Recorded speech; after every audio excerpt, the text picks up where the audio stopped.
Hello, pod friends! I am thrilled to be back for another season of Pod Friends. This is Matt Scott, your host. That song was Pod Friends by the one and only Will from America, and I am thrilled to be here with each and every one of you. I genuinely am. I hope you could hear my excitement for this because Pod Friends fills such a special role for me, even in my life, even beyond just being a podcast where I talk to people.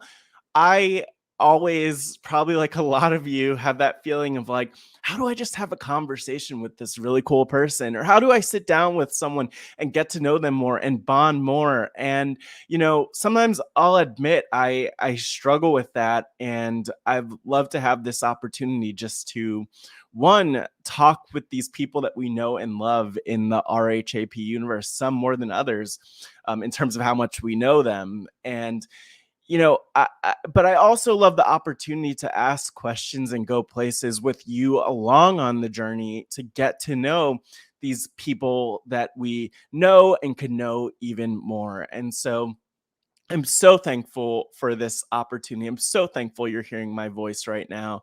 And I really don't want to belabor the point. I mean, I'm so curious how you're all doing. I'm curious what you've been up to. Tweet me at MattScottGW and at Hey Pod Friends just to let me know that you're listening, that you're tuned in, what you're looking forward to this season.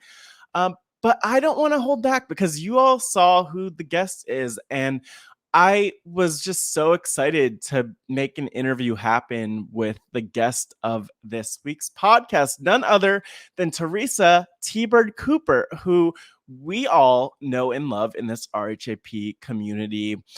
TBird, who of course was on Survivor, but also today is not only the host of Talking with TBird, where she interviews so many people who have been on Survivor, and more to come on that soon as Talking with TBird returns.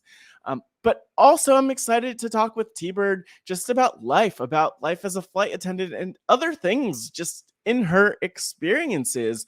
And we really went on and on and on and went there into so many different topics. And if anything, the thing I love about starting the season with TBird is that sometimes there are people, and I'm one of them sometimes, who asks a lot of questions, but because we're focused on asking questions, it might be harder to get to know us or to take time to say, hey, what about you? What's your answer, Matt? What's your answer, T-Bird? And so I loved being able to dive in with T-Bird and just get to know her. And I asked her the question, if your life were a book or documentary, what would the title be and why? And her answer, which came at the very end of this interview, is even with a broken wing, you can fly. And that really, really, really speaks to this conversation and how much T-Bird opened up. And so, finally turned the conversation back on her. We talked about how she's always learning and growing. She shared this really powerful story that I don't think is out there about Maryanne, winner of S42, Survivor 42. And T-Bird also talks about her brother who passed away at 29 years old with HIV. We talk about what it means from my perspective to be queer. And part of what T-Bird is all about is asking those questions and listening, constantly learning. And I love that about her. And so there's so much there. But if there's one thing that I hope, and I said this at the end of the interview, is that you might know and love T-Bird, and hopefully you love her so much more after this. I know that I do. I feel so much more deeply connected with her.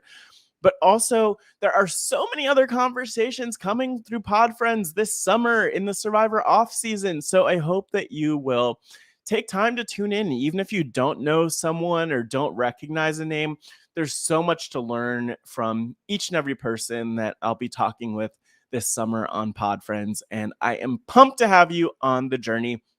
But speaking of which, just want to say first and foremost, I would love if you could subscribe to robhiswebsite.com/podfriendsfeed, or subscribe to the podcast. That's one of the big ways you could support, one of the big ways you get notified when the podcast drops. You could also leave 5 stars in a review. It goes a long way to just showing love. And I love to read the reviews to see what this podcast means to all of you. You could watch me and TBird on YouTube. I will give a warning that TBird's connection was a little bit unstable, so there might be some parts where it breaks up a little bit, but to see her excitement and enthusiasm is incredible. And you could check that out at robhasawebsite.com/YouTube. You could suggest a guest for Pod Friends or become an RHAP patron. All these things, all these opportunities are in the show notes. So if you haven't checked out the show notes, I would encourage you to do that, because there's a Pod Friends email address, which you could find in those little handy show notes wherever you're listening. There's social media, like where you could connect with me and follow Pod Friends, and so much more. So I don't want to hold things back. I am going to introduce the one and only TBird Cooper. Let's do this. Making her way to the podcast, hailing from Jackson, Georgia. You know and love her from Survivor Africa, where she's the first contestant from the state of Georgia. She's an alum of Georgia Southern University with a Bachelor of Science in Psychology, a lover of the outdoors, a runner, a mom, a wife, and a proud flight attendant with Delta Airlines, where she's made her way around the world and into your hearts. She's a certified real estate agent and, of course, the host of Talking with TBird. Please welcome, get your popcorn popped, Teresa TBird Cooper. So, TBird, it's great to be here with you. I have to ask you about popcorn. I don't know about you, but I have my popcorn here. I have my box of popcorn here too. Okay. Do you have a favorite brand of popcorn? No, as long as it pops, it's good popcorn. So where did that start? Yeah, I'm curious where that started though. I'm not going to eat the popcorn because that's not great for the podcast, but I want to find out. And that's it right there. So when Rob and I started doing our podcast together, you know, our boss, I had popcorn, and he said the very first time I had it, I figured, you know, you wouldn't, because we weren't doing the video, it was just audio. So I just, sometimes they go a little bit long. So I thought I'd have a little snack there. So I put a piece of popcorn in, and Rob said, "What's that noise?" Because now I know he hears every little bit of everything. So he's like, "What's that noise?" I said, "It's popcorn.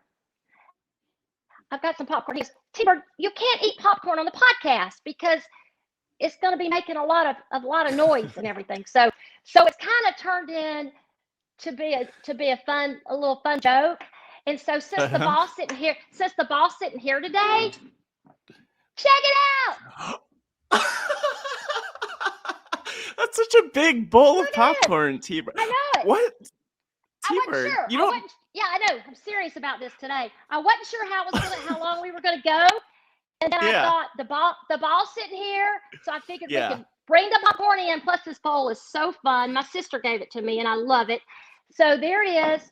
There's that. And I'm not sure if I'm overdressed or not, but the popcorn will not make the boss happy, but this might. Ooh, the Talking with TBird shirt, and I have my Rob Has a Podcast shirt on too. So we didn't even coordinate, but we have our official shirts on. Look at that. Yes, we do. So I don't think Rob is going to be. Yeah, Rob won't be too upset with us since we broke one rule, but you know. Yeah. I was going to say, if he hears you eating popcorn, he might tune out, but it's okay. We love and respect Rob, the boss. But look, this is what I'm talking about, TBird. There's so much to dive into and talk about. And, you know, you had the shirt Talking with TBird. And I have to say just a big gratitude to you because, you know, I as an interviewer for Pod Friends in the RHAP network, there aren't a lot of interviewers on RHAP, and you are one of them. So it's really amazing to be able to speak with you and interview you and include you. And you can already tell I'm energized. I'm energized for this. Matt, this is a huge treat for me. And so now we have to tell the viewers / listeners how we met. Okay. Hopefully we'll have the same version. Okay, my version. I'll start it out. So my version of it is that, and by the way, I'd been a TBird fan for years, so that goes without saying. But I was listening, there was one podcast where I saw Rob post, he said, TBird's coming on. I have questions for TBird. And I said, okay, here's my question, Rob. TBird, if you could interview one person, dead or alive, I don't know if I added that, but dead or alive, who would it be? And Rob asked you that question on the podcast, and you didn't have an answer for the question on the podcast. So nobody knows your answer to that question. And that is the short of it. That's the first part of it, I would say. But you were so apologetic on the podcast about not having an answer that I reached out and we played phone tag a little bit, but we ultimately got on the phone, probably had like a 30-minute conversation about it, and you told me who you ultimately would like to interview one day. And so that's the short of it, but it all started with submitting a question to the podcast. Right. So when Rob asks the questions, yes. I don't get a heads up.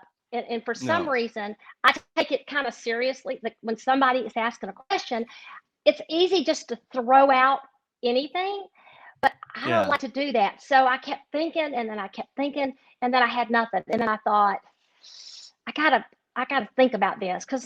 So anyway, that's exactly what happened. You sent me a message saying, this is Matt, that was my question. And so then we hooked up, had a wonderful conversation, became friends for life. And actually the answer I said, it has nothing to do with me liking fried chicken. Nothing to do with me liking fried chicken, man. I said Colonel Sanders, who of course has now passed. I think he maybe passed in, I don't know, maybe 1980.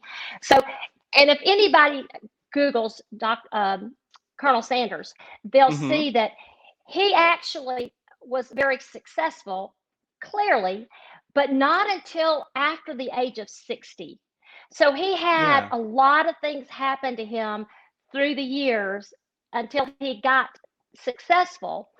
And it's just interesting how you're never too old to follow your dreams and make things happen. And I love that he did that. And everybody knows Colonel Sanders. So anyway, that was, it's easy to come up with a lot of good answers, but for some reason, that one came up, and then we talked about that and had a great conversation. Now, I believe, I'm not sure, but did I read that you're a perfect person to interview? Here we go. Okay.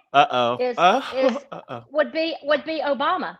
Is that not who it would be? Said? It would be. It would be President Barack Obama. That's my dream interviewee, and he's been my dream interviewee for, no offense, T-Bird. You're also one of my dream interviewees, but he's been my dream interviewee for longer. He won't answer my phone calls, so that's the big thing. What? I need to get him on board. I need to get him on. I don't know if he'll be on Pod Friends if he fits. He's not like within the Pod Friends realm things, but I would like to interview him sometime. So yes, you read correctly. That's true. I thought it was. So I hope I'm not wrong with this, but one of the people that I interviewed, Shane Powers, of course. I think Shane also said, because Shane had his radio show. I'm not sure that he has it now, but he had it for a long time.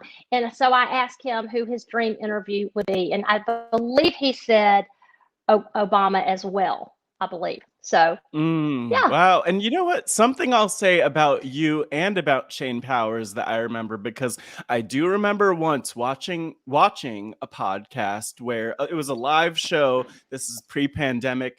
And, Rob was up there talking. This might have been the 10-year anniversary show. And Shane Powers grabbed the mic and got on stage, and he said, "Hey, stop talking over there. Stop talking. Rob's doing a podcast." And so I appreciate how seriously he takes the podcast and respect, and I have so much respect for that. And I also appreciate how seriously you take the questions, because if you didn't spend so much time really considering that question, you could have thrown out any name that came to mind. But I mean, maybe we would have been here, but there's also probably we wouldn't have been here talking and having this conversation. And so I appreciate that. So there's a reason that things happen. But also, you mentioned the lesson from Colonel Sanders about just you're never too old to get started. And speaking of age, something else that I just found out is that we have the same birthday, May 5th. Yes! Which is bizarre, but yeah, I don't know what that's all about. Yeah. Well, let's take it a little further. It's Cinco de Mayo. We're Cinco de Mayo, babies.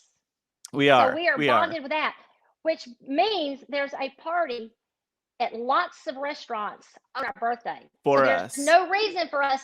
That's right. For us. Definitely.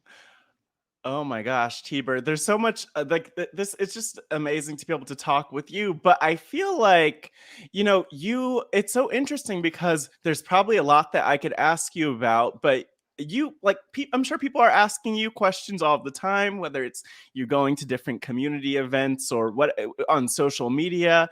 But I'm curious, as you kind of think about the questions you want to ask, talking with TBird. Could you remind me of your dream interviewees, some of the people that you want to have on and have conversations with? And I was on Survivor, so I don't count. So you could leave me out. Okay.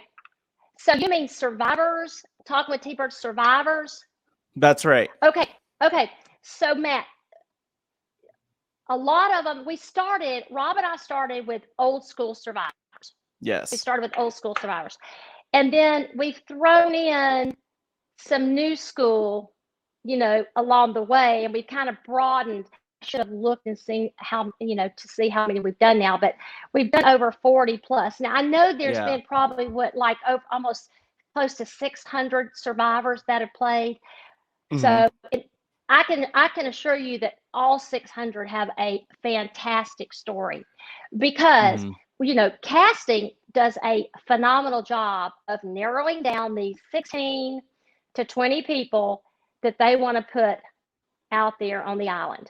So these people are pretty remarkable anyway. Yeah. And it's easy not to just think of them in Survivor, that's all they are, or that's who they are, whatever. But for most all of them, it's what they've done. It's not who they are. So it's easy for the fans to get lost in the other things that they've done. So that's why I really enjoyed doing the Talking with TBird. And we always, of course, talk about about Survivor. But I mean, for example, we had Lindsay Richter on from Africa. Mm-hmm. And Lindsay had a really tough time. Dawn Meehan. We had, hey, are you a Survivor fan or super fan? Ooh, super. I'm a super fan. I think I'm a super fan. Okay, good. So then perfect. Okay, so I gave it away, Lindsay Richter, which season she was on. Right? Yeah. Uh-oh. Okay, say it. Okay. Say it. Well, for Lindsay, Africa. She's on Africa. Okay. I'm also horrible at Survivor trivia, but what I will say is I love Dawn. I don't understand how you're able to keep up with all of this information, all of these facts.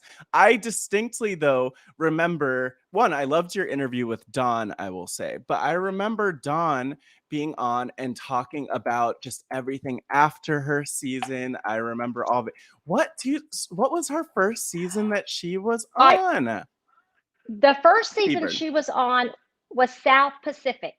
So what's fascinating about, I mentioned Lindsay first. So Lindsay had a really, really tough time when she came off Survivor. Social media back, during season 3 was not like it is today. However, it was still out there. And she got a lot of stuff coming at her that was just way too much for her. Yeah. The way she was portrayed on the show. And it's really neat to be able to talk. And like Dawn Meehan, she got she got knocked down really hard by the fans after the show as well. So to talk with them and hear their stories, you think about being on Survivor is the greatest thing ever. And for a lot of us, it is, and it was. But then there's the flip side of that, the side where you're in the public eye and people think of you more as characters, probably more than just real people, which we all are. So these chats that Rob and I have, we can take it so much further and we can learn so much. And I love it. I love it. And I love to show the fans and the Survivor RHAP community and the Survivor fans that, again, they're not just Survivor. There's so much more to them. Okay, for example, Todd Herzog. Yeah. Okay, go ahead. China. Which one? China. My favorite season. China. One of my favorite seasons. And so, Todd has gone through a lot since winning and just hearing his story, and the same with Mad Dog Hershey. I know you know Mad Dog like really fast. I know. So I think of this is always my problem. I always have to make connections in my head for everyone. So I remember that Mad Dog is a police officer or was a police officer. I think when she talked with you, she retired. She was in my city of DC, and she was in I'm getting Australian Outback. Yes. Australian Outback. Marilyn Mad Dog Hershey and her story. I'm getting lucky right now, by the way, TBird, with remembering the seasons. You're not getting lucky. You're doing great. But again, and then and Matt, her story, it just and the same thing for Todd. It pulls at your heartstrings and it lets you realize there's so much more to these people, not just the good, but there's a lot of things that have shaped and molded them into who they are. So that is what I really love to do that. So anyway. Yeah, but I love that. I love that because as I think about why I do Pod Friends, what it's really about is it's my opportunity to get to know and interview people in this RHAP world, in this community, and to talk with podcasters, because so often we go on and we'll talk about Survivor and about the strategy and about the casts and the characters, and not about ourselves. And we'll talk about this. We'll do that with all of the shows and the things, and we don't get to know the people who we're listening to every single week, who are, talking about the shows that we love in the ways that we care about. So for me, it's really an opportunity to dive deeper with people. And I think that's one thing.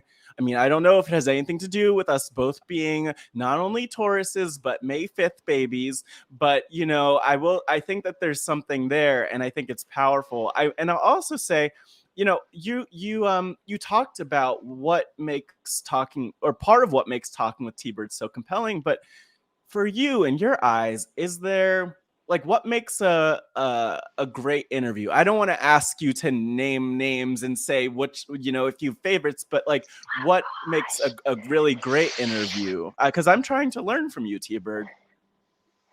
Matt, I think you've got it dialed in. And by the way, I just remembered I never asked. I don't think I ever answered your question on who, and we'll get to that. I think you asked me about 10 minutes ago when I went into all this stuff, who I would like to interview. You asked me that, and then I got off. So come back to that.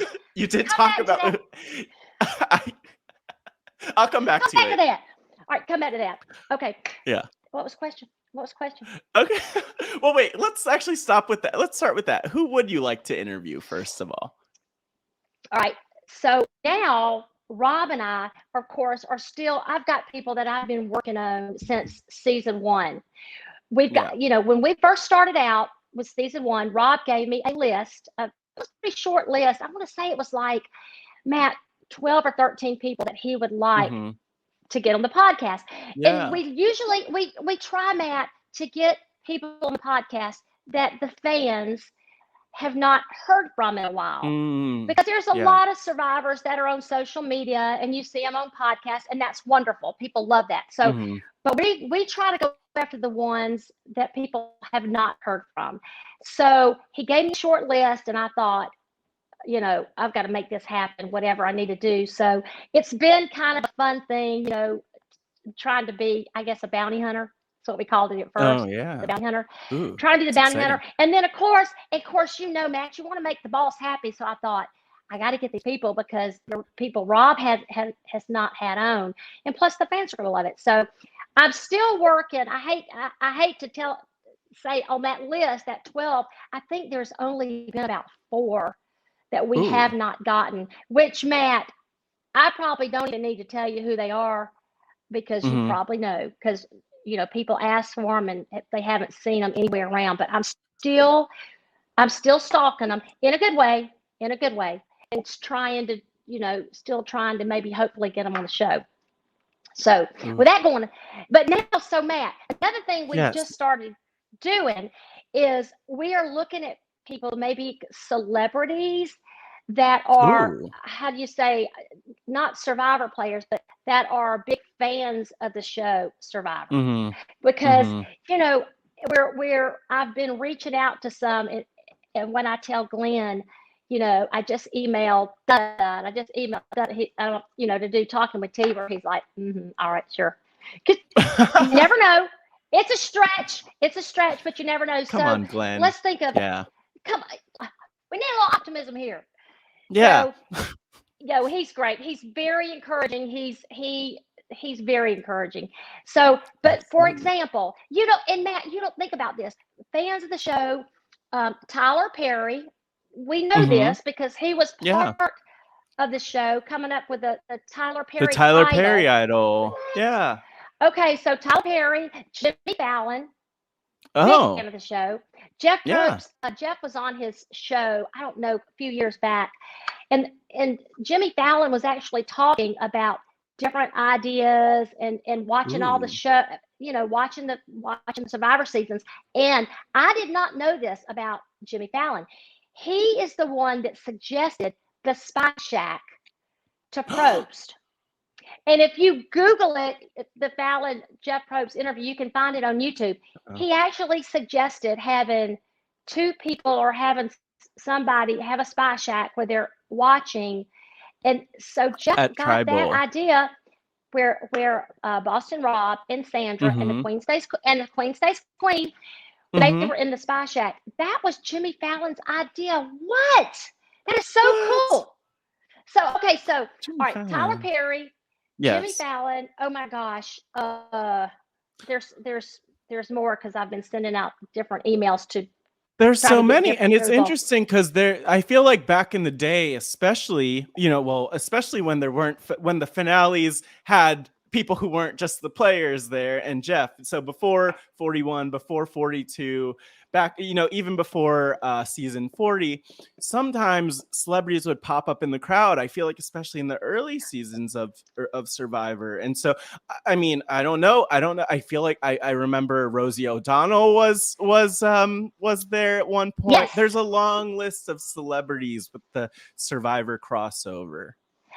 Yeah, and Matt, and so what has happened is during everything with COVID, when we were all shut in, a lot of people started watching Survivor that hadn't watched it in the past. So it brought in a lot of new fans that could start from season 1 and follow it up, because it's kind of neat to see how it's evolved from 1 now through 42.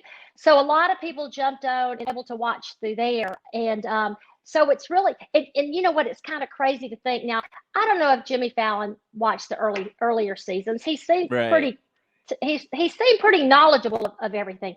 So I'm thinking to myself, I can't imagine being out there playing in Africa and having somebody did I mention I love Jimmy Fallon? and Jimmy Fallon sitting at home watching Survivor Africa. It's like, I mean, they're real people too. They watch TV too. So it's anyway. Yeah. So Rob and I decided, let's try to get some of these celebrities on. Yeah. They're fans of the show. So that's kind of, we're not giving up on the Survivors at all. We're actually getting ready to start season 3. Wow. We're talking with TBird. Yeah. We're getting ready to start it after the season's over, which we know it was over, last night. So we're going to start it up. We're going to start it up next week. And we've got a fantastic, awesome, phenomenal guest that, again, like a lot of these people have done so many other things than Survivor, so many other things that make them fascinating. So don't even ask me for any clues, because Matt, as much as I love you, can't tell you. Well, T-Bird, by the time that this comes out, that your episode will have already aired. But I don't want to know. I don't want to know. I don't want to know. I don't want to know. Okay. I don't want to know. But I will ask, I have to go back to the last question I asked. What for you makes a good... Oh, I almost knocked my popcorn over. What makes a good interview? All right. I think I might have mentioned this to you because we had talked a time or two trying to figure out everything. And I said, God, man, I really don't like to talk to the people that I'm getting ready to interview at all, because I like it to be completely fresh with everything. So but I think I mentioned to you, the only thing that I will usually text them, as we're trying to set things up, is there anything off limits? Is there anything that you'd rather me not talk about? And when somebody gives me full reign to go in any direction, that makes it a good interview, because I know they're going to go off and they're going to talk about so many things that the fans don't know other than Survivor. And again, good stuff, and then things that maybe are heartbreaking or that have gotten them through a lot of the difficult days that people need to see. Because I think it's easy to think a lot of times too with social media, you think that everybody's life is just so wonderful. You see everybody at their total best. You see pictures of everybody looking phenomenal. And that's just what we want people to see. Everybody, we all do it. We all do it. And I mean, who wants to post a bad day or a bad, So I think for a lot of people, it's easy to think, oh gosh, everybody's happy. Everybody's out doing fun things. Everybody looks great. Everybody's accomplished all this except for me. And that is really a very misleading thing. And the thing that I think, again, doing these interviews to see that all these people have problems too. Just because you don't see them, doesn't mean they're not there. So when somebody gives me, full reins to go in every direction, that makes it a strong interview. So, I mentioned the ones that I mentioned. I'm thinking, who else did I talk to? I'm not sure. A lot of people who tell their stories, and so anyway, that's what makes a good interview. That's powerful. And the thing, I really like what you said there, because it's so easy to feel intimidated by people. And something I've even heard and experienced is this happens with podcasters too, where we, recently we were live in person in New York, and I was there, and I feel like a lot of people, I like to think I'm more approachable. I like to go out of my way to get to know people, probably a lot like you, I'm sure, just to be like, hey, let's talk. I recognize you from social media. Let's connect, right? But I also realize that sometimes that thing happens where you hear these people who are like funny and witty and whatever they might be on the podcast, and it might feel distance. And so I like to have conversations where it pulls back that layer of who are they really, and what are some of those things that you could connect with? Because, I love to, it's good to talk about the beautiful things, right? And the things that work well and the things that are great about ourselves, but also it's good to talk about the difficult things. Like in Pod Friends itself, I've talked about actually I released an episode with Wendell Holland right on the day that the anniversary of me losing my dad 5 years ago.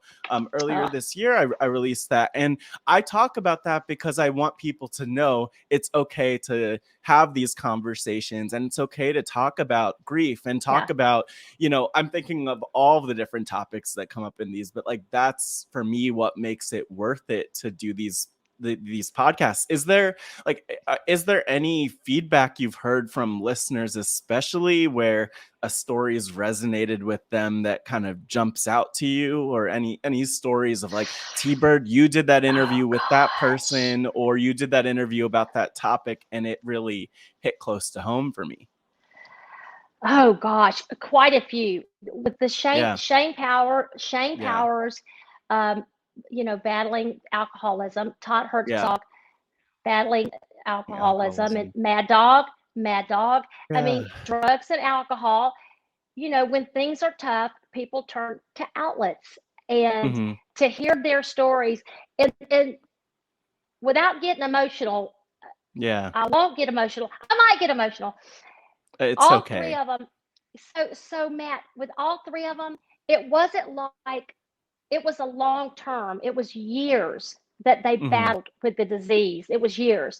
It was Mm-hmm. years where they would come to terms with it, or be in and out of rehab, or stop drinking and then start back for a catalyst, whatever started them back. And they talk about all that. And even Shane, Shane is, I think, I think you see a layer of him. You see the outward vision, the outward, what he wants you to see. But Yeah. he's got a big, big heart that Yeah. that maybe people don't know about. But on that podcast with Shane, and he was talking about if anybody needs any help, to Mm-hmm. reach out to him. And people, and then people did reach out to him privately, and he answered them back. And Mm. that is strong, that is powerful stuff. And you know so yes, a lot with that. And then again, God, I know I'm going to be, again, like I said, with Lindsay and with Dawn, just the difficulties they went through once the show aired. And why people, a lot of times when we don't see people in social media after they played Survivor, Mm-hmm. I don't take it personal, Matt, when I'm reaching out to some of these people and I can't get them, or they'll say, no, T-Bird, I'm putting that behind me. I get it. I get it. Yeah. For a lot of people, it's a wound they don't want to open up again, for whatever reason, for whatever happened because of that. Yeah. So, you know, it's Yeah. I understand it. I understand it. And then I know, gosh, it's a lot of things you just want to kind of close the door on, and you don't want to rehash it again. And so, Yeah. Yeah. No, it's interesting. It's powerful. And the thing that makes me think about is you really, there's such a difference in the experience of, and by the way, one thing before I even say that, I just want to say, I also feel like Survivor has changed, and maybe reality TV has changed in terms of how they depict characters, and also people's right, awareness right. of, I'm going on the show, these are the implications of this. Now there's social media, so a lot of people know that they're going to navigate that. But especially, when, in the first handful of seasons of Survivor, really, maybe even the first half of Survivor, if I'm doing my math correctly, social media wasn't Yeah. as much of a factor. So you didn't know, and yet it's the seasons are still online, and they're on Netflix too. And people have to, you hear from people who, I'm sure, and I see this with Eric Reichenbach on social media, where people will say to him, hey, that was such a dumb move. And he's like, that was 10 years ago, or however many years ago it was. And so I understand that. But something I wanted to ask about, or, is kind of your relationship with Survivor, maybe before shifting off of it, because obviously you're still talking with survivors and connecting with it, with Hmm. the survivors. But, you were also a fan favorite in all of it. And so what has that trajectory been for you in terms of just the reactions you've received from people and everything else? All right. So, Matt, for me, Africa Yeah. season three was on quite a while back now. So after season three finished, of course, that was before they had returnee players. But Hmm. then there was chatter about a returnee season. So Yes. to say that I wanted to be out there again, Matt, like most of us want to Yeah. go back again. So when there was talk about that, I was actually in the running for the All Stars, the first All Stars. Now, Yeah. however, I did know because they said, now, T-Bird, if Tina goes back out there, that's your spot. Hmm. Because Yeah. we were both the soccer moms, and I got it. So I knew Yeah. if they ended up putting winners back out there, that was going to be it for me. So, and Hmm. it was. It was a great season, great characters. And so then we were doing a lot of different traveling around, doing fundraisers and all kind of different appearances, but basically fundraisers. The appearances were for fundraisers, which was fantastic. And then it got for me a little bit challenging because I was flying. I'm a flight attendant. I was flying. My children were young when I went in Africa. My kids, Tyler was 8 and Ellie was 5. So there was a lot going on. And so it got to a point where I thought, gosh, you know what, Matt, I can't really keeping up with everything. So I thought maybe it's just not meant for me to go back and play again. And so, of course, I was still a huge fan and watched it. Even after Africa, I worked for CBS in Atlanta on the morning show, doing back in the day, it was on Thursdays. Remember? It used to be on Thursdays. Yeah. You might not remember. No, I do remember. You do? 30. Okay. I remember. I know you're 30. Okay. All right. So it was on Thursday. So every Friday morning I drive up to Atlanta to do the morning show covering Survivor. So I did that for a few years. And again, with my flight schedule and with the kids and with all that, it got to be a lot. And then when they moved the morning show up to New York, then that job for me was no longer there, which I loved it. And so I thought I kind of got to back away. So then second chances came up. So second chances came up, and it kind of, I was thinking, wow, to be in the running for second chances after 20 years in itself, I knew, Matt, was a big deal. I knew it was a big deal whether I got to go or not. But when you're in the running and you're that close, you want to go. You want to go. Well, that didn't happen. I thought I was doing podcasts and doing different things, and I thought I got to back away from this because I was disappointed. To say I was disappointed would be an understatement because I was really disappointed. Although I knew going into it, we weren't all going. I understood that. So anyway, I thought I'm going to back away from this. And then Rob called me the day, it was like a Thursday night. So it was on a Thursday night with Survivor Zone. I thought, you know what, I got to let this go. I don't know if there'll be a second chances again where I'll be in running. A lot of people have played. I had my shot. And so I'm like, I got to let this go. So anyway, Rob reached out to me about doing a podcast. And it was like, okay, there's your sign. You're not supposed to let this go. This is part of who you are and what you've done. From there, Matt, talking with TBird started up.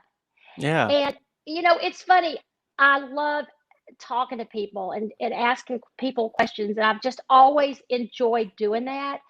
So I was actually talking to our good friend, Bryce, Isaiah. Yes, love Bryce. I do too. Actually felt like I knew him, but I met him at Davey Rickenbacker's, because Davey lives here in Atlanta. Davey too. Yeah.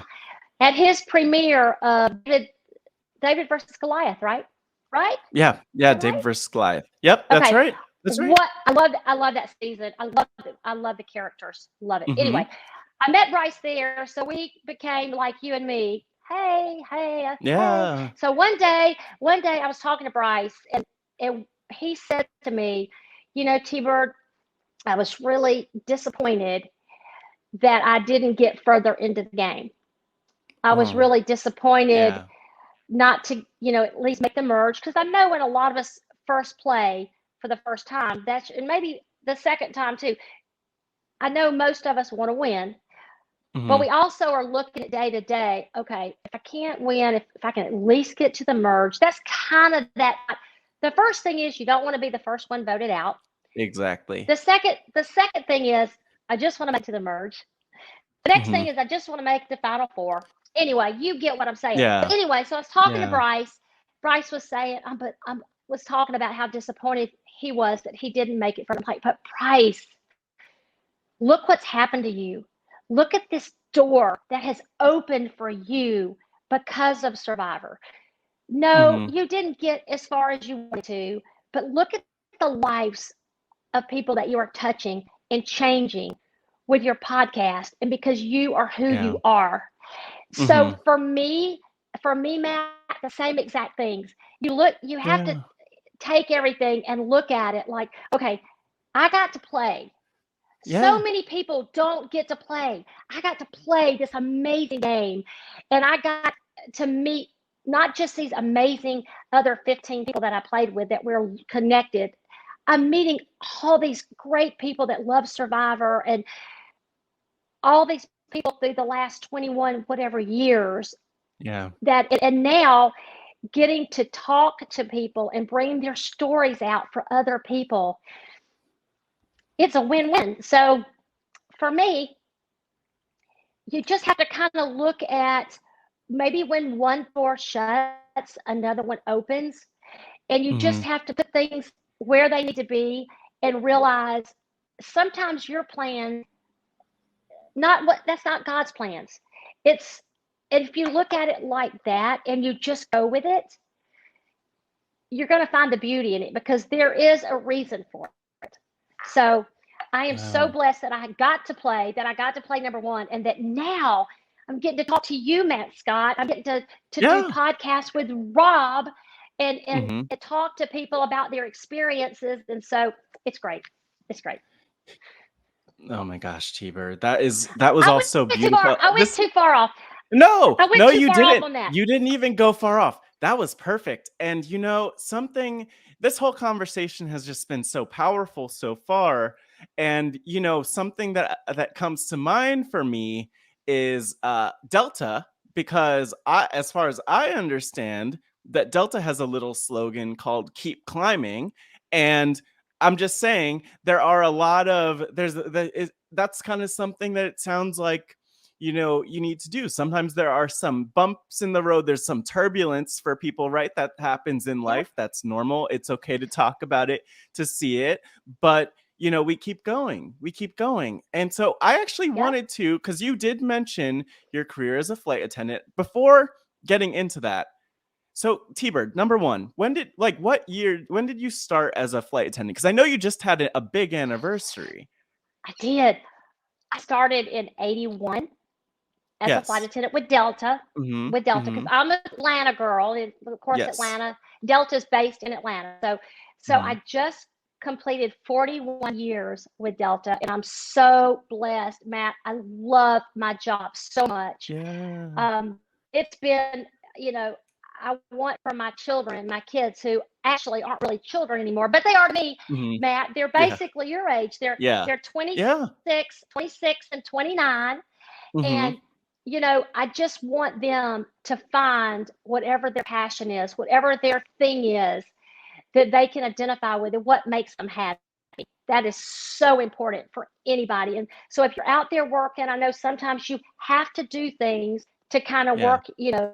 work through the journey. Try to think about what you want to do that will make you happy. And then that's the key. So I've been very, very Yeah. blessed. So and Delta's been really good. Again, it's kind of like Survivor. We call each other a family. And for a big corporation like Delta, it's really Mhm. nice to feel, even though it's as big as we are now, as global as we are, it's been a Mhm. fantastic company to be with. So I'm very blessed.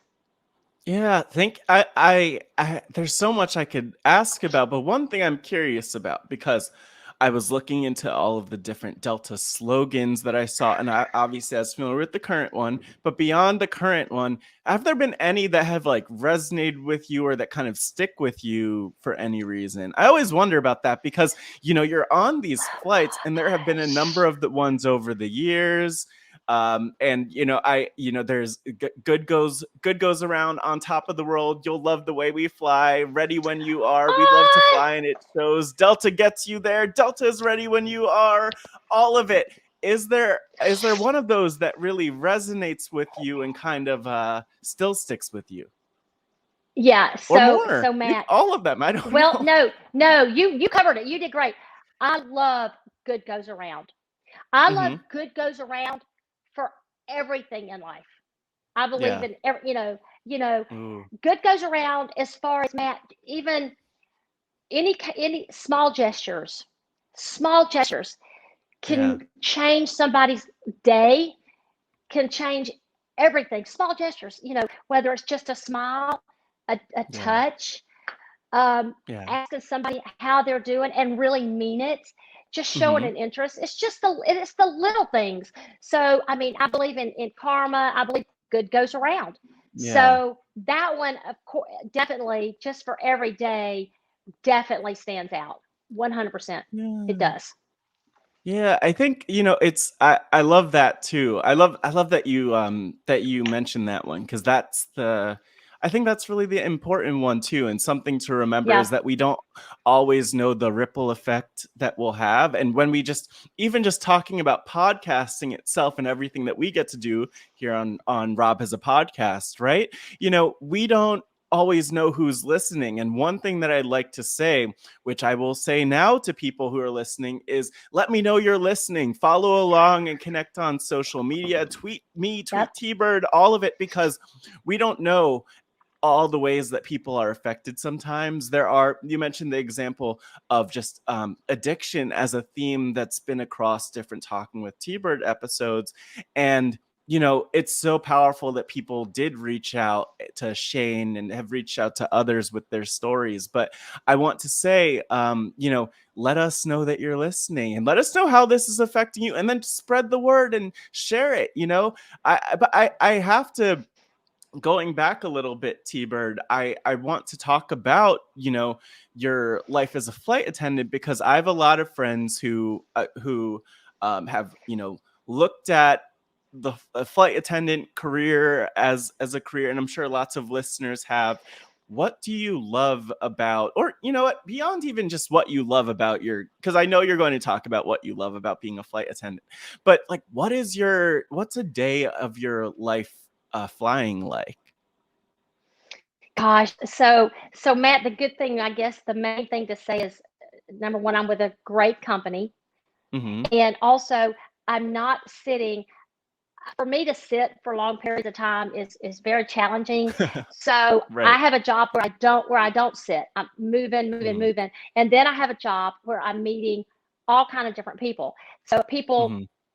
it's funny. So when I started in '81, a long time ago, Yeah. I was, here in Atlanta, and even though Atlanta's a big city, I was still kind of, I guess, isolated somewhat. As far as, and then when I started flying, I started going over to Europe and all these Yeah. places and seeing so many things, Matt, that I had never seen before, different Mm-hmm. cultures, different everything. So it opened my eyes up to a lot of things. And I think that's Mm-hmm. a good thing. It's a good thing to see there's a lot of people in this world that have diverse backgrounds than you do.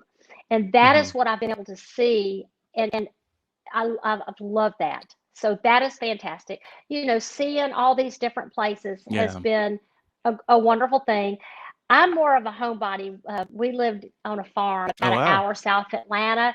So Mm-hmm. when I'm home, I love to be home. But if I have to work, to do what I'm doing, and now that I've done it so long, I can basically pick my routes with Mm-hmm. Delta. I'm a German speaker with Delta. So for Oh. many, many years, I flew, Munich to Munich, most beautiful city, Frankfurt, Stuttgart, Zurich, all these. I know Zurich is not in Germany, but we had a German speaker on the flight. Yeah. So I was able to do that for probably 30 years, which was like fantastic. And now I'm not flying as much international. I'm staying closer to home. So the job is so great because it offers different things for different people. And at different Mm-hmm. times of your life, when you're first married, or, when you're single, and then when you're married, and when Mm-hmm. you start having children and your children are raised, you can bid different days, different trips, whatever works for your schedule at the time. So it's nice to be able to adjust that. So the flexibility of the job has been great. So Yeah. I've actually Wow. love it. Yeah. Wow, that is so beautiful to hear, T-Bird. And one thing I didn't know that maybe I'm guessing a lot of other people didn't know is that you speak German. Yes, So what's I do. I feel like I feel like I need to learn some German from you. Or I don't know, are there certain like phrases that you just have in your back pocket? I don't know. I'm assuming Rob knows this already, but this is news to me. Well, I mean, he I don't know if he does or not, but I had a little German in high school, like this much. When you have a language in high school, you think you know something like I did, but guess what? I didn't. But Yes. ignorance is bliss. Ignorance is bliss. So I had just enough to think when Delta started flying to Germany back in 1980, whatever. I'm like, oh, I can do this. So anyway, from there I started going to a tutor in Atlanta, and I just started studying, and I knew that it would help me with my schedule to be able to speak German. So for me, it's been something I've worked on for years and years. It doesn't come easy to me because I've never been immersed in it where you just go and you live in a country for 6 or 8 or 2 months, which would have been the best way to have really learned it. So, but it's been, and so now it's actually a hobby, even though I'm not flying those trips as much as I used to. It's been a great hobby, and yet it still is. Wow. So yeah. I wonder though, how, like, do you have any idea how you would say talking with T-Bird in German? Ja, sprechen mit Tiefvögel. Oh my gosh. Talking. Sprechen mit Tiefvögel. With T-Bird. Oh my gosh. This is a revelation. I had no clue, but now we know. Talking with T-Bird and T-Bird herself are international, so this is good to know. Wow, this is amazing. Anyway, this is all amazing. And I want to ask. You talked about going different places, and something that I'm sure a lot of people could relate to, and I could even relate to, of connecting with different people, going different places. You learn more about the world. You kind of understand the value of all of that diversity of different people, and because you're exposed to all of them. But I'm curious, and maybe this is a tough question, but are there any stories of people you've met that come to mind just in your travels as a flight attendant? Because, I mean, there are probably millions of people that you, oh my gosh, I don't even want to start to think about the numbers, but there are easily millions of people that you've met. Yes. And Matt, for me, I believe laughter is contagious. And if you're doing something and you're having fun with it, then everybody else around you will have fun with it. So the job that I have, I'm able to have fun with it. And that are traveling, of course, we have travelers going honeymoons, going on vacation, going to see family they hadn't seen. But we also have travelers that are going for things, going to funerals or going to different things, So it's nice to be a part of people's journeys, and it's just a fun thing to be able to, whatever the people are needing. Some people are scared to fly, and so it's nice to be able to be a part of all that. It's just great, and it's always changing. I mean, it's always changing. Every flight is different. I work with different crews basically every flight, so it's all changing. So meeting lots of people. So when you ask me if there anything that stands out, oh my gosh, Matt, you just started something, and you did. Yes, you did. I know I this did. Is what happened. I did. You know what you just did. Yes, you did. This is what you I don't know. I don't think I know. I don't think I know. This is just like the question you asked me. Buckle Who up. would you like to interview? Who would you like to interview? I'm like, oh gosh.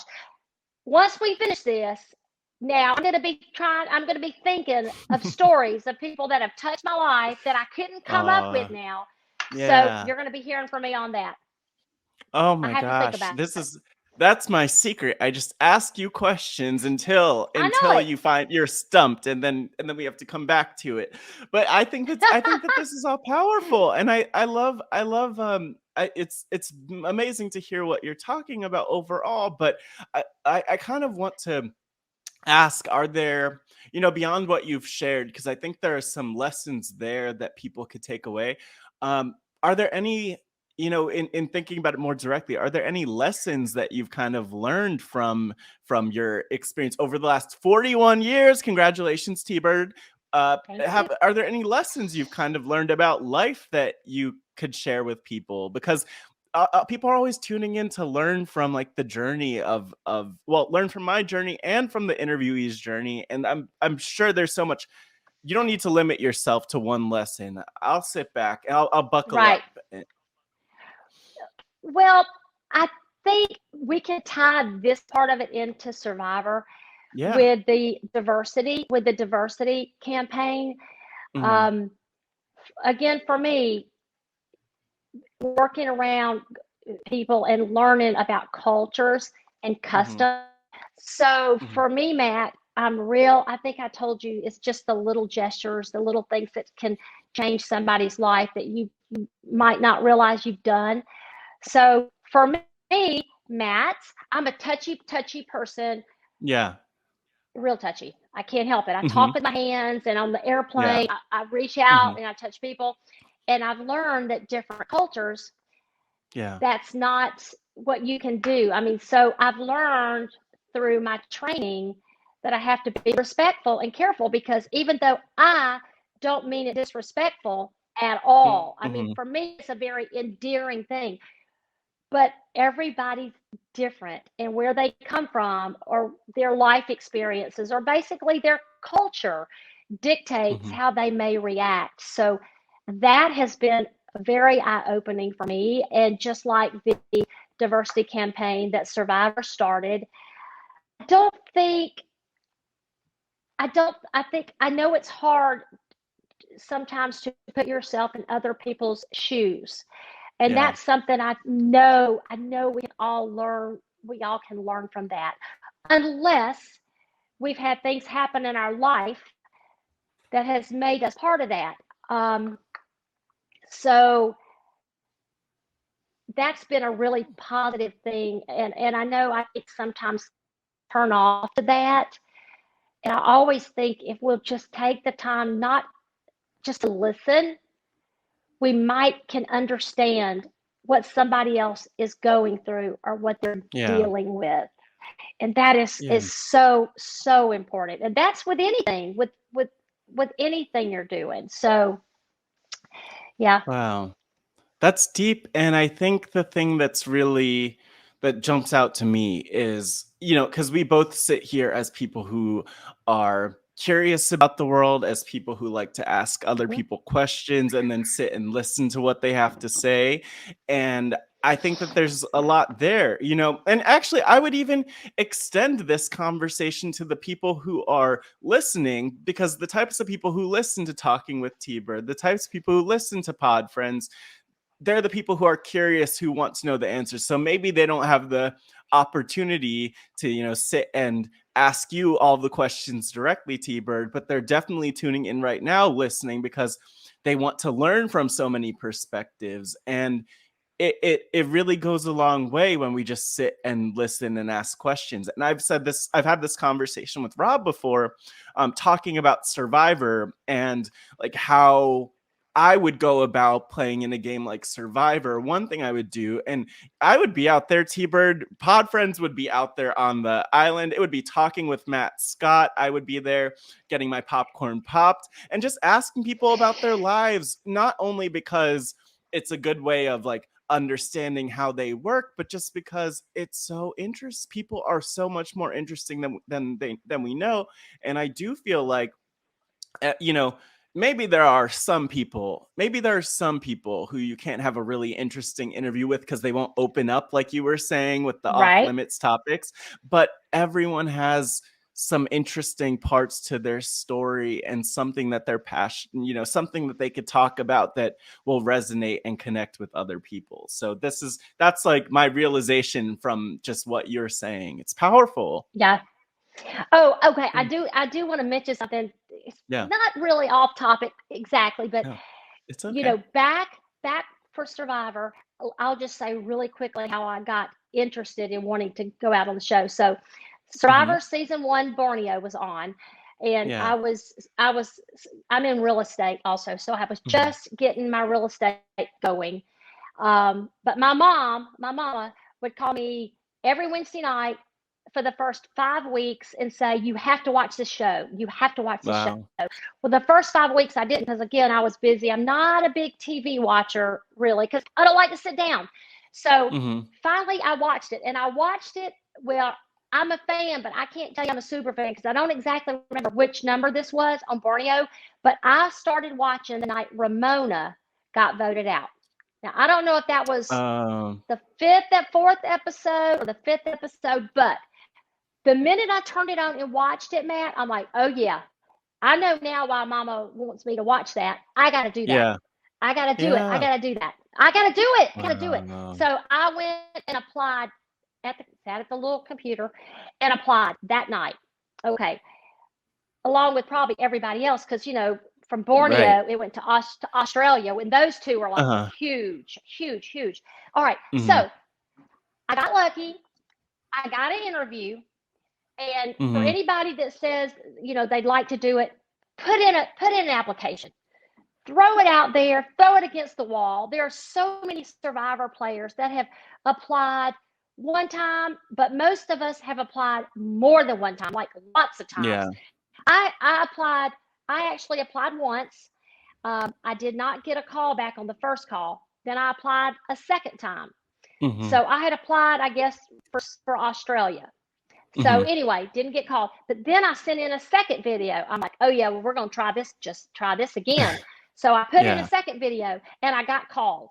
Long story longer, I went through the process. I went to LA. I did all that. And then when I got back home, they called me and said, we're not going to put you on season 3.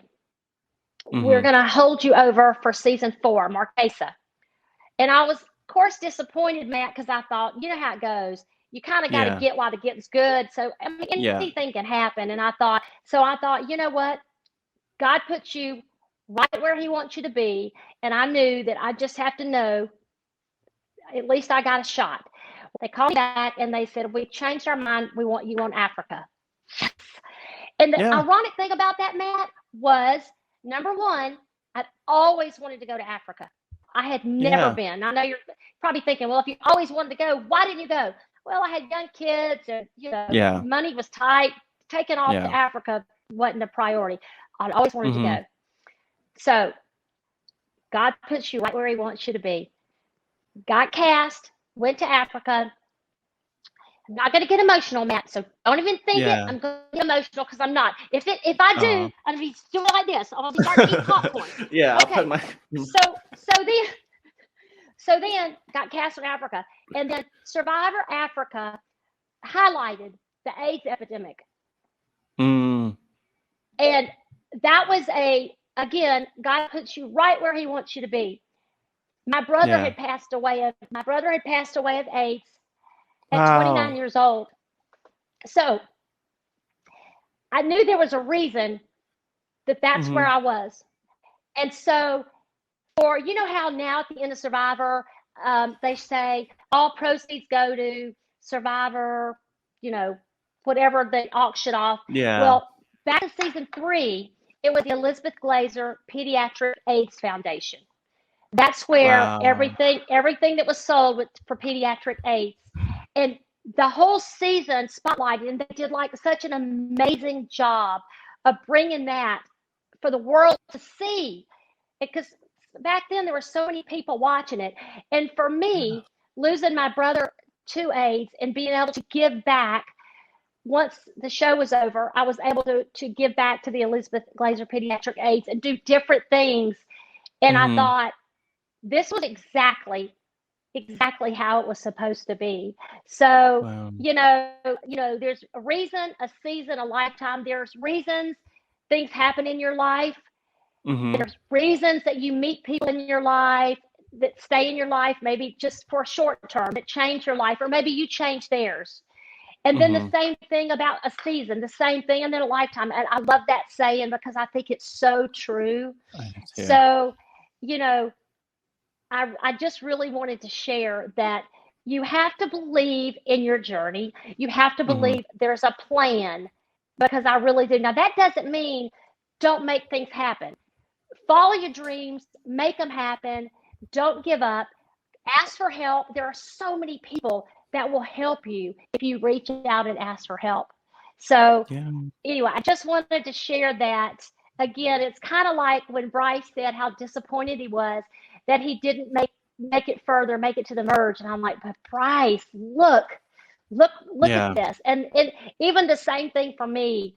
As much as just getting to go on the show, but to be able to have something meaningful in your life that you could share to other people.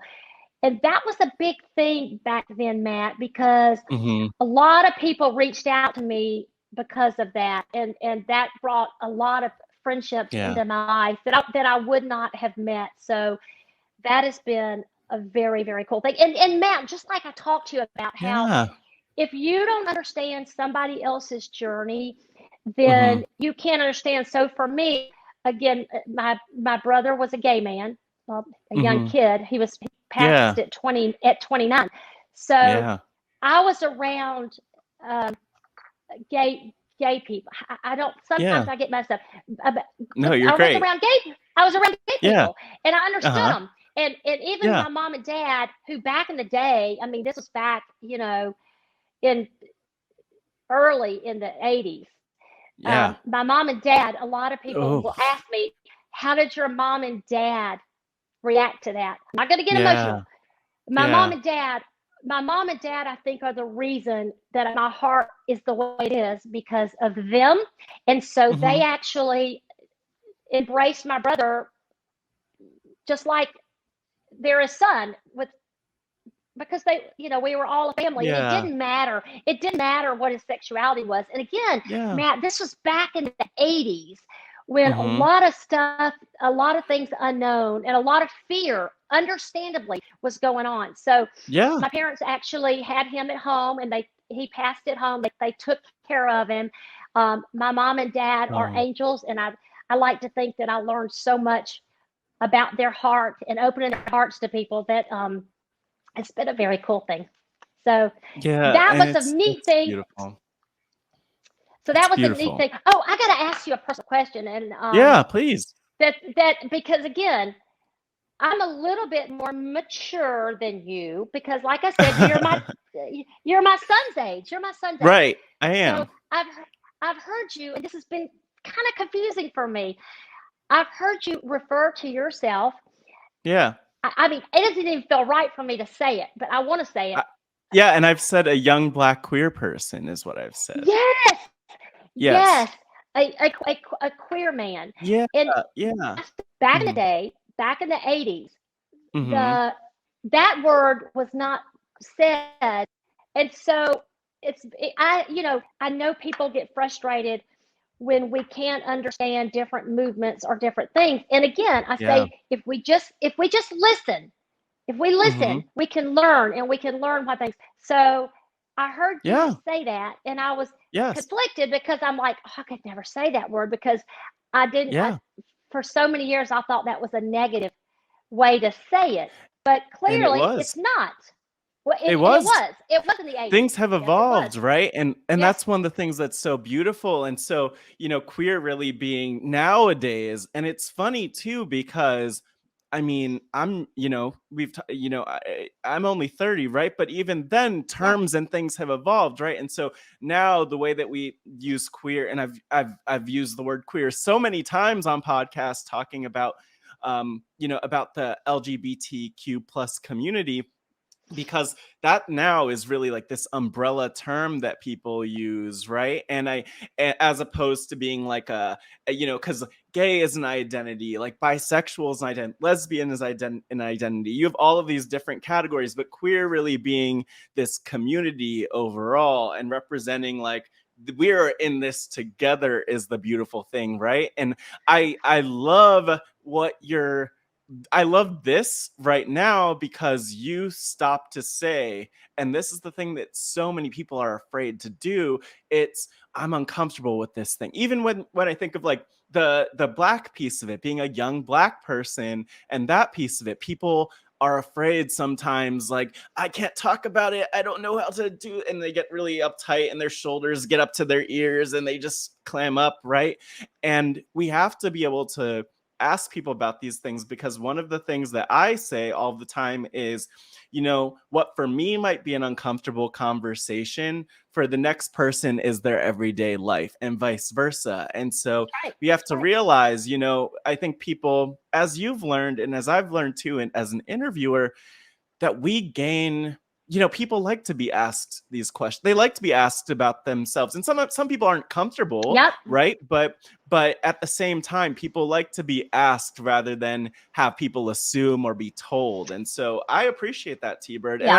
And I love, like, in real time, this example of your learning and your growth. And I just see your mind and brain and who you are expanding. And I love how you even give credit back to your parents as being a place where, because that was in the middle of really in the beginning, I guess I would say, of the AIDS epidemic that you're talking about. And I did a podcast about, just about a year ago, actually, about, there's a documentary on Hulu called Pride, I think. And I talked about it with a couple of other podcasters, Grace Leader and Brooklyn Zed.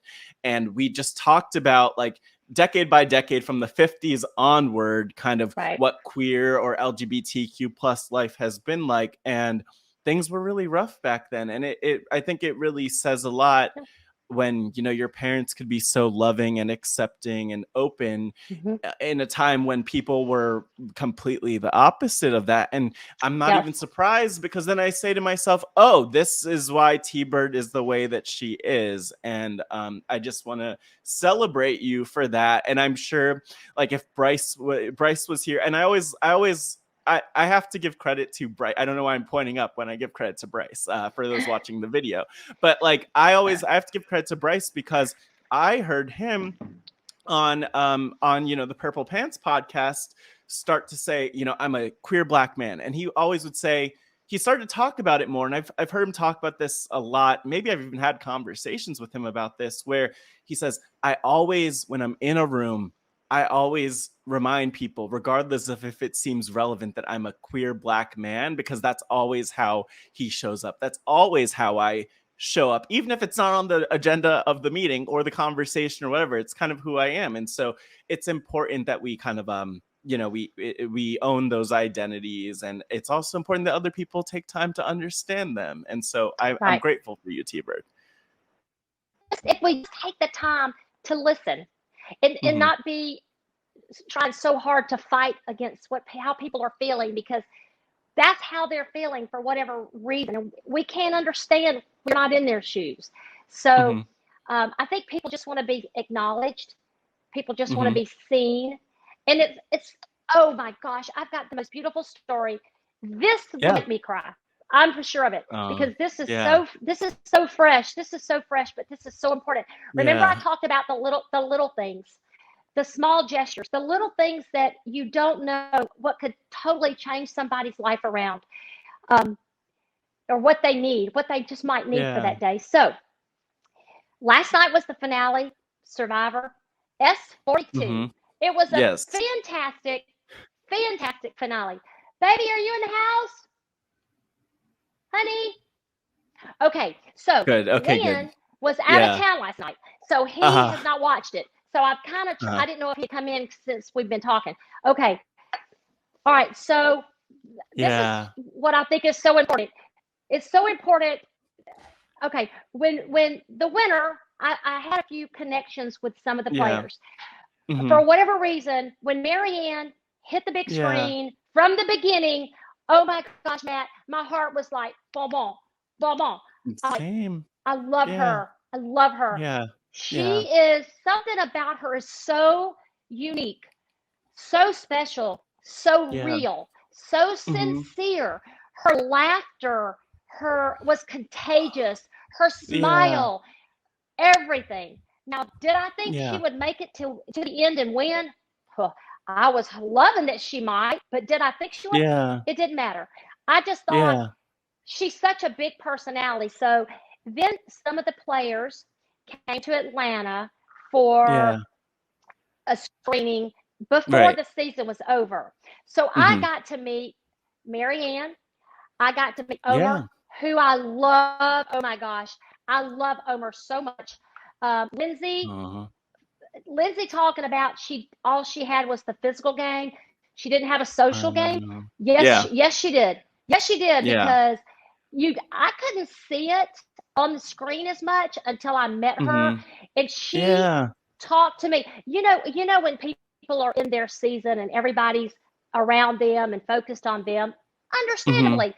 She talked to me for quite a while, very sincere. So I know her social game out there on the island was very strong. So anyway, she was amazing. I'm trying to think right now. My mind's going like, anyway, so this is what I think. I think that is, again, did I mention it's the little things? But more than it's the little things, it's the things that you do when nobody's watching that defines who you are. That I believe it to the core. The things you do when nobody's watching, that really is who you are. Yeah. So it was like 2 minutes before we were at the Ron Clark Academy, a amazing academy that Ron Clark has built and that does so much for these children and changes their lives. Anyway, 2 minutes, everybody's already basically sitting in the auditorium because the show's coming. Now remember, I didn't know Maryanne was going to win, but I'm sure she was eager to get in there and sit down because all the people were, around her and so on. But she was like, it was like a minute or two away from it was to start. And this one guy was left out in the lobby. This one gentleman was left out in the lobby, and he's deaf. He's a deaf gentleman. And he's an older gentleman. And he, sometimes I know there are different, that's what I learned with Delta too. Right. When we know somebody's deaf, there's different deaf. There's a little bit, there's all kind of different. So Ricard talked about that last season a little bit too. So we've heard that a little bit on Survivor too, but I'm not to interrupt your story. Wow. So he's deaf, and so he couldn't talk. He basically would sign. He would. So anyway, he pointed me to Maryanne, and I knew he wanted to meet her because who didn't? She's the brightest light of sunshine you could ever imagine in your whole life. And I'm thinking, oh dear Lord, it's like 1 minute she's rushing in there. She's going in there now. She's holding like her drink and some food, not a drink, her Coke and her food. Her hands are full. She's getting ready to start. And so I thought, I got to do this. I got to do this for him. If it doesn't work out, it doesn't work out. So anyway, I said, Maryanne, and I just met her. I said, Maryanne, I said, and I pointed to him, and I went like this. I said, he's deaf. Maryanne put her food down. She put her drinks down. He was the only one now at the whole academy. He was the only one there. She went over to him and started signing. And she looked at me and she said, "Can I hug him?" And it was just such a beautiful, beautiful moment, Matt. And it was a real moment. You meet people, and I know you've met them at these Survivor events where a lot of these players, they're larger than life.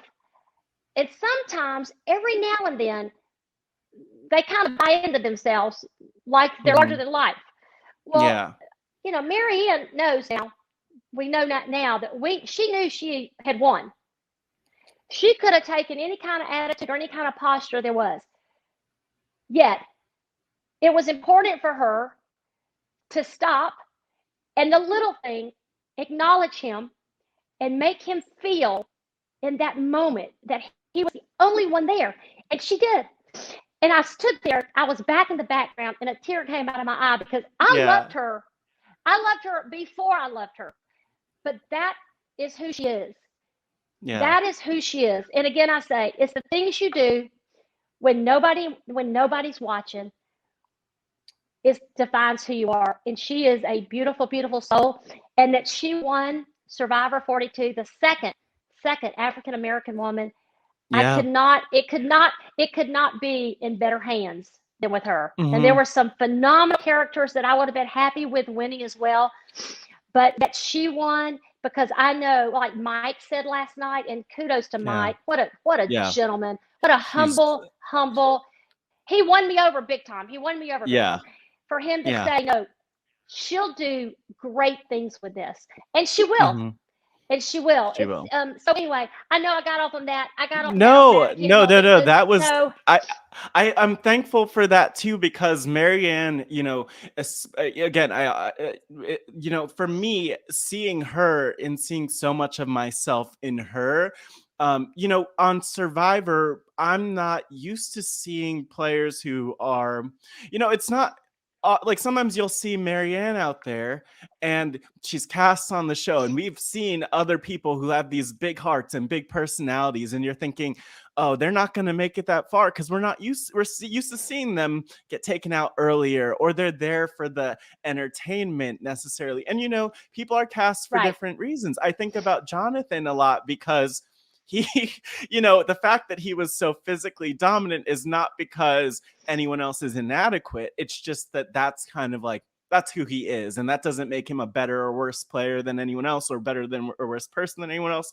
But I love Maryanne for the fact that she was able to do it, because she showed you could have heart, you could be kind, you could go out of your way to help people at different times and support them, which we saw on the show multiple times.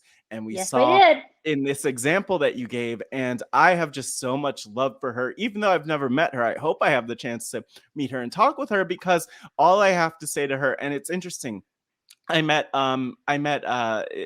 Shan from season 41 actually a while back, and the biggest thing I had to say to her was thank you, because Rob, going back to RHAP, a year ago, I hosted this panel podcast called Black Voices of RHAP, and it was 17 Black podcasters, all of the Black podcasters from RHAP at the time, all represented, all kind of speaking on these topics, the past, the present, and future.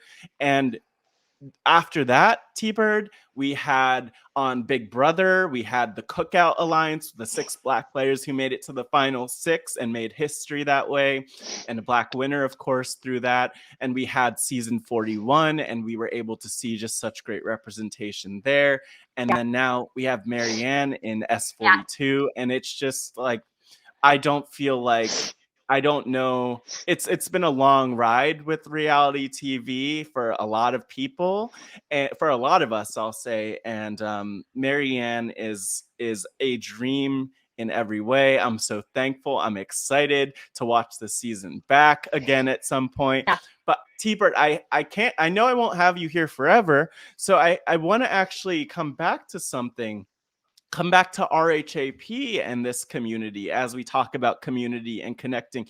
Like, what does, well, I know you could go on and on about Rob and the community, but I'll ask you, what does being part of this Rob Has a Podcast community mean? And, what does Rob in that context even mean for you, where you stand now? This might be one of those questions I'm going to have to get back with you on. I'm going to have several I'm going to have to get back with you There's on. a lot. Yeah. Oh, gosh. So, Matt, I mean, just right now, meeting you. Yeah. Just meeting you, that would have not happened. We're not just pod friends. We're friends. Yeah. We're friends. And so, I think when you have something in common, being, the RHAP community, whether it's, Survivor or RHAP community, it's great. Doesn't everybody want to be included and feel like they're in something that's just, and this is that RHAP family. And we are all so diverse, and we think differently, but we all have the same thing in common, and we learn from each other. It's great. We learn from each other. So, actually, I learned something from you earlier in our conversation. So I guess I'll tell you what it is. Yeah. You said your dad had passed 5 years ago. Yeah. I think you said it was the day that you talked to Wendell. Yeah. And I know that has been very, very, very difficult for you, because at 24 or at 25 to lose your dad. my children lost their dad also at a very young age, 22 and 25. And I know the toll it's taken on them. Even now, my son's your age, Tyler's your age. You deal with it, but it changes you. And, you know, when my dad passed, of course, my mom's still living, but my dad's a huge part of my life. I don't know what day he passed. Is that crazy? I don't know he passed, because so when you said my dad passed 5 years ago today, the day I was talking to Wendell, just now I thought, I don't know what day my dad passed. I try not to think of the month. Now I know his birthday. But that day for me, I just try to take things out that doesn't make me happy. And because that day doesn't make me happy, I don't even know the day. So it's ironic. Again, we all deal with things differently. And just because I deal with my heartache or my grief differently, it doesn't mean that yours is not as strong and as important to you. So I think we learn from each other. We do. If we open our hearts and our minds and we listen, we learn from each other. It's great. And again, this RHAP community has helped me, learn so much. I love it. It's such a blessing. And guess what else? It's fun. It's just a lot of fun. And again, I think as difficult as life is, I think laughter is the greatest medicine. Don't take yourself too seriously. And I think this is what the community has done for me. It's just fun. Yeah. Wow. TBird. There's so much there, and I'm glad that we could learn from each other. And I'm thankful to have the opportunity to go back and listen to this before everyone hears it again. I'm excited to listen to it when it's out there again. I'm excited to hear from everyone with their thoughts and feedback and all of those things. But oh my gosh. And, we could go on. And I feel like so often, I guess naturally in these interviews, we end up talking about the value of RHAP. And Rob, I'm not even going to get you started on Rob. I will say for people who missed it somehow, to go back and listen to you, I believe on the recap, or maybe it's the recap or the feedback show, one way or the other. I think it was the feedback show for Survivor 41 that you were on. So check that out, because the first 20 minutes of that episode are just you celebrating Rob, and he deserves that. He deserves so much. And I'm so grateful for him, because he has really changed my life. My life is good otherwise. It was good otherwise, but he changed it and brought in so much, and so many people, including you, who just have changed it for, like you said, there's there are people who come into your life for a reason, a season, and a lifetime. And I know there are many people in the RHAP community, thankfully, who will be in my life for a lifetime. But TBird, I have one more question for you.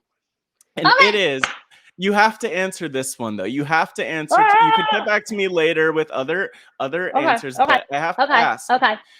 So I like to ask this question, that if your life were, this is a big one, TBird, if your life were a book or documentary, this is a big one. You could take, just what would the title be and why?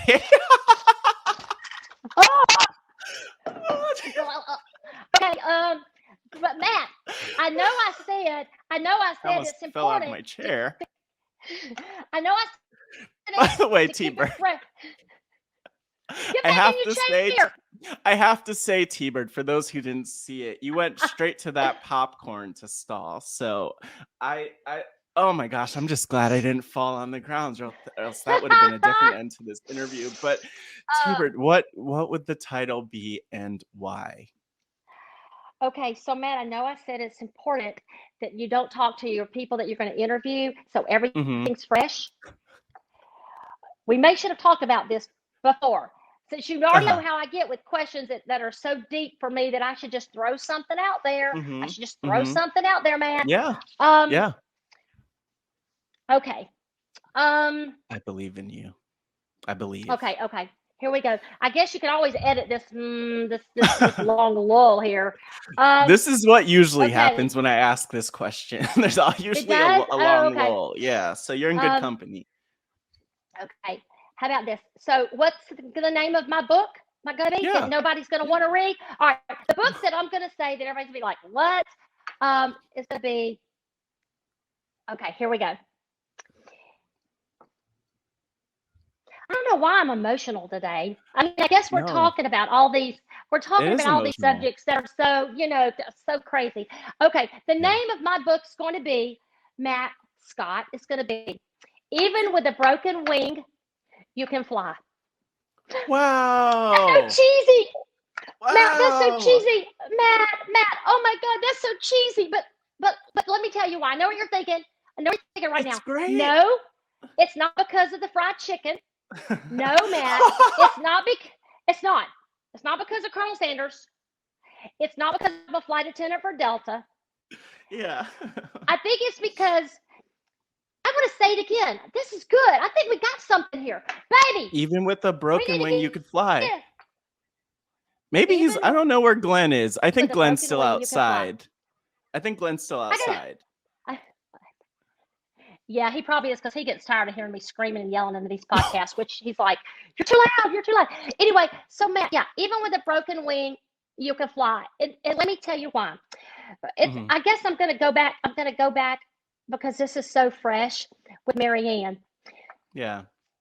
I think there are people that, it'll go back to social media, where you think everybody's life is so perfect, which nobody's life is perfect. It's how you deal with it.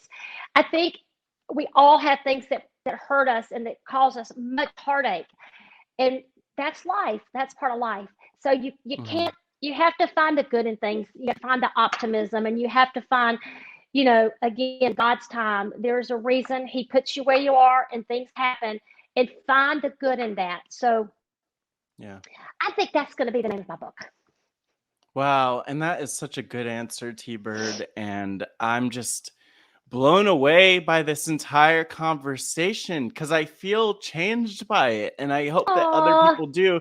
But the thing I love about what you just said is that there are so many things that we don't see with people, or that we don't take time to see with people, and it's their struggles and their challenges. And something I appreciate about Maryanne is that in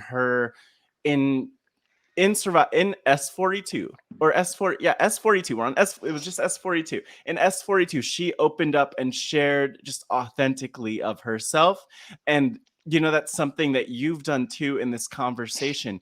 And I think that what's so powerful is, life isn't perfect for any of us, really. There are always challenges. One thing I always say or always think about is how everyone has their worst, right? So one person's worst, their pit might be a really, really dark thing, to us. For someone else, it might not, we might look at that and say, what are they complaining about? But the reality is it's still, the weight magically is still as heavy, and it's something that we have to carry. And the reason I do this podcast, other than it being a great excuse to get to sit down and talk with people, is to share their stories. And I know that lots of people will be tuning into this episode. It goes without saying. Hopefully it's one of the most popular, or the most whatever it is, right? But I know that people tune in here because they see that it's TBird, and they see that you're having this conversation, and they see your smile, which I see right now,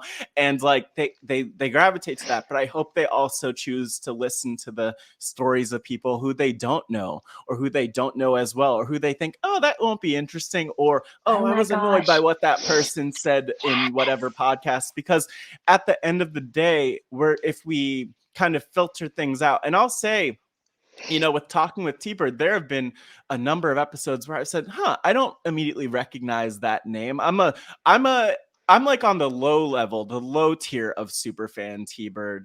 And, there's a big tier, like there's a long tier in the RHAP community above me in terms of super fandom. And sometimes I've said, I don't recognize that name, or I see the name, I recognize it, and it doesn't spark something for me. And then I hit play and I listen, And I'm so glad that I did. And so one of the things that I think is great about talking with TBird, I wasn't going in that direction, but I'm just following my heart here, is that, like, for me, even when you brought up Mad Dog, I said, oh, well, for me, Mad Dog, I think of Mad Dog's story, and I think of just everything that she's been through, and I think about those things that Shane Powers, it's the same thing. I think about a lot of that. And so I love that you're creating space for people to share more of their story, but even more, I personally, selfishly love that you create space for people to like me and other listeners and podcasters and people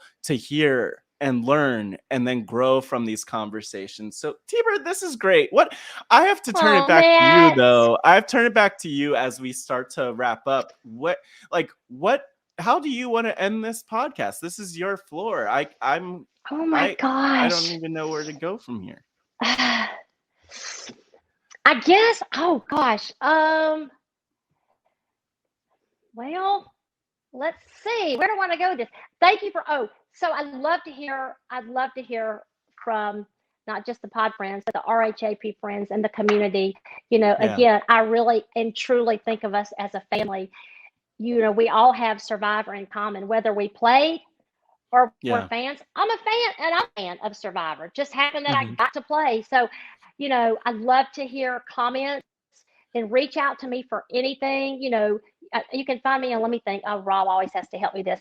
TBird, my Instagram. Have you got? Thank you. You do that.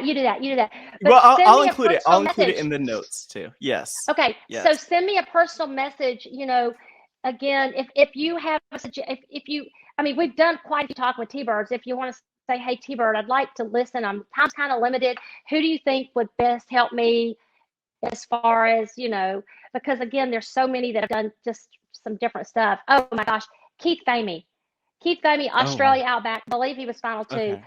He has gone on to do so many documentaries about people, beautiful, beautiful stories of people who have basically, I would say, even with a broken wing, you can fly. Stories of people that had really hard, challenging things in their life that they had to overcome or they had to deal with.